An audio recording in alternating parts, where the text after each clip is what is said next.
كابتن احمد حسام ميدو، اهلا بيك كابتن. مساء الخير يا كابتن حازم، وطبعا سلامي لكابتن حسام وكابتن ابراهيم. ميدو ازيك يا ميدو؟ طبعا انتوا الاثنين دلوقتي، انت مذيع ولعيب وخلاص اكلت علينا الجو، ومعاك كابتن حسام وكابتن ابراهيم. لا حبيبي، ازيك يا كابتن؟ انا ما عنديش والله قناه الحياه، مش عارف اتفرج عليكم ونفسي اتفرج عليكم. ربنا يخليك يا ميدو، ان شاء الله. خبرنا عن اخبارك، اخر الاخبار يعني. كان في كلام على الانتر سمعت يعني.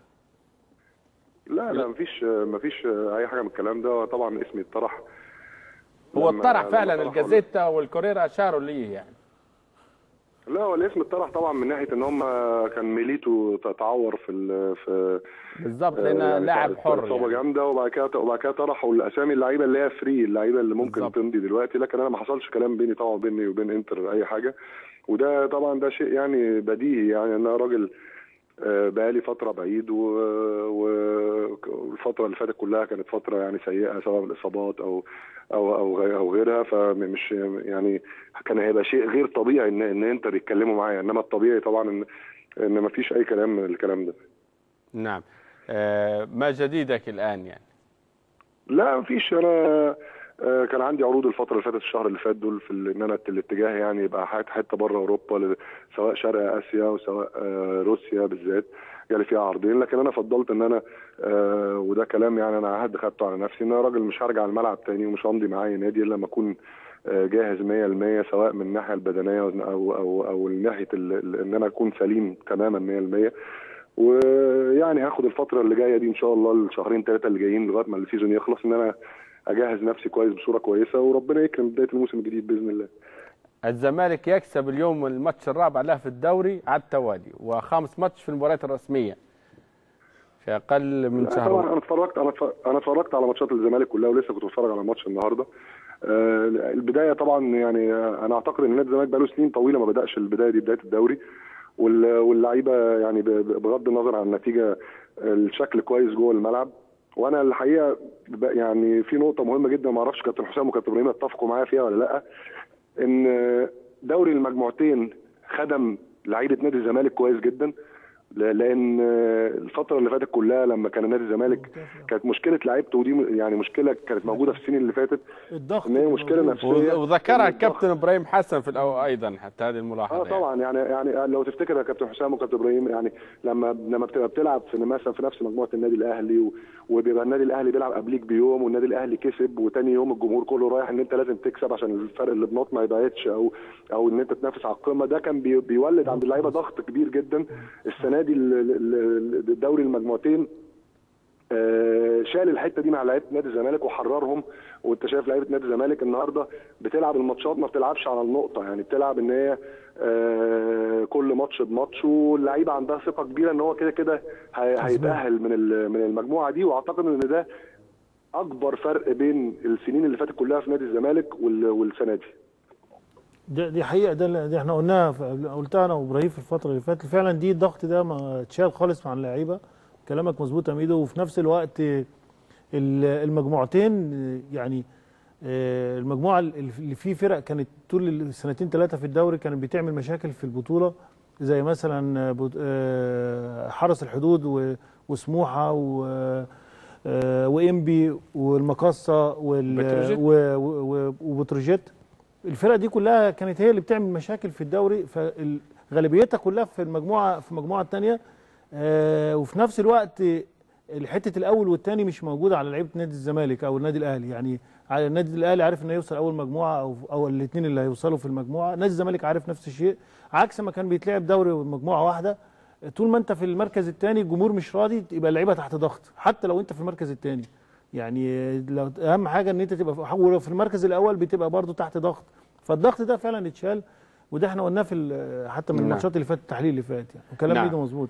يعني انت النظام المجموعتين وربما المربع الذهبي يكون الافضل للاثاره في الدوري العام، وهذا ناتج عنه وكما اشرتم الى ان الزمالك استفاد منه بدرجه كبيره. لكن انت شايف ايه الزمالك؟ يعني انت ربما شاهدت مباراه اليوم وشاهدت الزمالك المباريات الماضيه، الفريق يعني شنو ينقصه، شنو هو، وخاصة حتى عنده مشوار الأفريقي الذي بدأ بإنجاز وفوز كبير ب7-0، وأنت بخبرة ميدو كيف يرى الزمالك ومستقبله القريب في هذا الأداء الذي بدأ فيه هذا الموسم؟ والله فرقه نادي الزمالك يا كابتن حازم بتتميز عن كل فرق الدوري اللي حواليها، وما يعني بجميع فرق الدوري ان هم عندهم عمق جوه الفرقه كبير جدا، ومعنى عمق جوه الفرقه ان هم عندهم بدايل كتيره جدا، والراجل المدرب عنده اوبشنز وعنده اختيارات كتيره جدا. النهارده شايفين قاعد بره احمد حسن وحازم، وساعات لما بنلعب براس حربه واحد بيبقى عبد الله سيسي بره او جعفر بره، وعندنا اختيارات كتيره جدا. اسلام عوض بره، عندنا 2 لعيبه ممكن يلعبوا ناحيه الشمال، صبري وعبد الشافي، وعندنا عمر واحمد سمير لما بيبقى موجود. فالاختيارات كويسه في نادي الزمالك. الميزه اللي النهارده انا كنت خايف شويه من الناحيه الفنيه، ان الراجل ابتدى ان هو بدا ب2 راسين حربه ولعب بدايموند، لعب باحمد عيد عبد الملك تحتيهم. لو شفنا النهارده احمد عيد احسن اداء ليه، لان هو احمد عيد المشكله اللي كانت عنده في الماتشات اللي فاتت رغم ان هو يعني كان اداؤه جيد جدا طبعا، ان احمد عيد ما بيعرفش يلعب ناحيه اليمين. هو ومحمد ابراهيم طريقه لعبهم ان هم بيميلوا ناحيه الشمال، بيبقوا بيتحرروا في الحته دي كويس جدا. فالنهارده يمكن عدم وجود محمد ابراهيم خدم احمد عيد شويه، ان احمد عيد لعب حر وراح في الناحيه اللي هو بيحب يلعب فيها، ونادي الزمالك عنده اختيارات كتيره جدا سواء على مستوى البطولتين، وان شاء الله ان هم يكملوا بشكل كويس ونوصل ونعمل مباراه كويسه الفتره الجايه باذن الله. نعم. اذا طبعا ميدو، في العروض بالنسبه لشرق اسيا، في عروض من الصين زي ما كنت بقول لحضرتك يا كابتن حازم، كان في عروض الشهر اللي فات دي كلها، لكن انا رفضتها كلها، وان شاء الله هعمل يعني برنامج كويس جدا الفتره اللي جايه دي، وابقى جاهز من اول الصيف الجاي ان شاء الله، وانضم الفرقه كويسه من اول الصيف الجاي باذن الله. نعم. كابتن ميدو، تويتر هذا عامل لك قصه؟ لا مش عمل لي قصه ولا حاجه. انا تويتر، الناس يمكن في مصر مش واخده على تويتر شويه، وفاكرين للاسف فينا بعض الاعلاميين يطلعوا يقولوا يا عم ده فاضي قاعد على تويتر وبتاع. كل لعيبه العالم وهي بتلعب اساسي في فرقتها وبتلعب على اعلى مستوى بيتواصلوا مع الناس عن طريق تويتر، وانا راجل يعني بكتب ارائي اللي انا شايف يعني ارائي اللي انا بفكر فيها بكتبها على تويتر، وللاسف في بعض المواقع بتاخدها بالشكل اللي هي عايزه تكتبه، وعايزين ان هم يبقى فيه مشاكل بين يعني تبقى الكلام اللي مكتوب يثير مشاكل لناس ثانيه. لكن يعني انا الناس كلها عارفه ان انا الحمد لله انا راجل صريح، وبقول دايما وجهه نظري في الحاجات اللي انا بشوفها بقولها بكل صراحه، وانا بقول الكلام ده عن طريق تويتر. لكن للاسف احنا لسه الاعلام في مصر مش الكل ربما البعض يصطاد، لكن اللي يعرف ميدو يعرف طيبته، يعرف اخلاقه، ويعرف الحقيقه طبيعته حتى في مزحه. يعني حتى ربما يعني قصه ابو تريكه اخذ وانت تمزح ابو تريكه ربما اولوها الموضوع يعني. لا يعني بالذات قصه ابو تريكه طبعا الاعلام عمل فيها ان عمل موضوع كبير، وان ميدو يتهم ابو تريكه. قصه ان ابو تريكه من يعني راجل احنا يعني عارفين طباع ابو تريكه كويس جدا، واحنا ده تهريج بيننا وبين اللعيبه ان ابو تريكه من اول ما راح الامارات بيقول انا نفسي اقابل عموري بتاع الامارات، وعموري بيقول انا نفسي اقابله ونفسي ابدل فنلته معاه. فانا القصه لما زادت عن حدها في وجهه نظري انا طلعت قلت انا متابع قصه الحب دي، انا نفسي اعرف هتنتهي على ايه.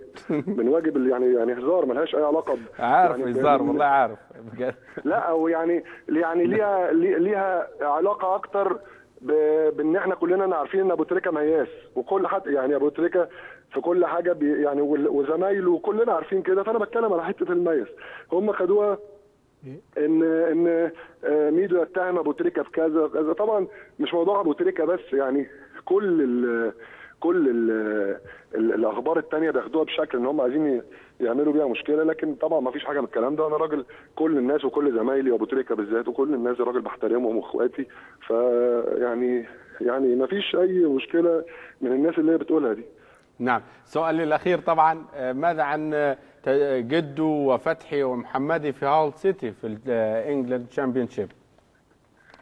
طبعا جدو بدأ بدايه كويسه جدا، يعني واللي هم شغالين مع مدرب راجل محترم جدا ستيف بروس، وراجل اداهم فرصه من اول ما جم، والمحمدي كان قبليها بقاله فتره شغال كويس جدا معاهم، ودي فرصه كويسه للاعيبه المصريين. النهارده عندنا ان الراجل رئيس النادي وصاحب النادي راجل مصري، الاثنين اخوات عند اصحاب النادي، ودي فرصه كويسه ان احنا في خلال السنين الجايه يبقى عندنا يعني ان شاء الله هال يطلع البريمير ليج، والراجل بعد تألق جده ومحمدي وان شاء الله فتحي بعد كده يلعب كويس، ان الراجل ممكن يتشجع، وستيف بروس ممكن يتشجع ان هو يجيب 5 6 لعيبه مصريين، ليه لا؟ يعني النهارده لما يكون راجل يعني صاحب النادي مصري والمدرب متعود على اللعيبه المصريين، وانا اشتغلت معاه قبل كده ويعرف ازاي ان هو يشتغل معاهم، يعني نتمنى ان شاء الله يبقى صعود هال سيتي للبريمير ليج، وان شاء الله السنه الجايه يبقى موجود الثلاثه اللي موجودين، وكمان يتضاف عليهم 3 4 كمان باذن الله.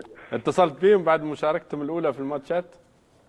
انا على طول على اتصال بمحمدي، لكن جده فتحي لسه ما فيش اتصال معاهم، لكن محمدي الفتره اللي فاتت كلها وحتى وقبليها هو في ساندرلاند على اتصال دائم بيه يعني. نعم. انا عايز اقول له حاجه بس. نعم. كابتن حسام قبل الختام يريد ان يقول لك شيء. اتفضل. انا عايزه زي ما هو كده، يعني الناس بتحبه وتحترمه من صراحته وان هو راجل، وانا بعتبره من الناس اللي هو فنيا، انا كنت وهو صغير ان هو يعني مش ما بحبش حاجه اسمها خليفه، لكن هو من اللعيبه اللي كنت شايف نفسي فيهم في